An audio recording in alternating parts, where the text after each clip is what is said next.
I am the tofu golem. Please enjoy the video. You begin by measuring 1 cup granulated sugar and 4 cups water because the 4:1 ratio mimics natural nectar. Once measured, pour water into a clean pot and bring to a gentle boil to sterilize.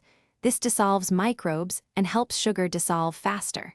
Make sure the pot and a measuring cup are already sanitized, so you move straight into mixing. Stir sugar into the hot water until fully dissolved. This step prevents crystals and keeps the solution stable for the feeder. Once the sugar is fully dissolved and the solution is clear, stop heating and let it cool to room temperature.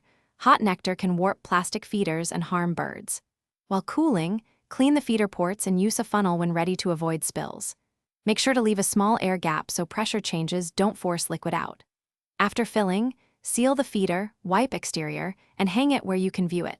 This reduces disturbance and helps hummingbirds find the food safely. You'll place the feeder in partial shade to keep nectar cooler and slow fermentation. Once hung, check visibility and predator safety. Make sure to clean the feeder thoroughly at least weekly with hot water and a bottle brush, and replace nectar every 3 to 4 days in warm weather. This prevents mold and fermentation.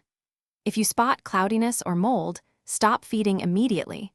Discard solution, soak feeder in a mild bleach solution, then rinse thoroughly, and prepare fresh nectar. Thanks for watching. Consider subscribing if we helped you today.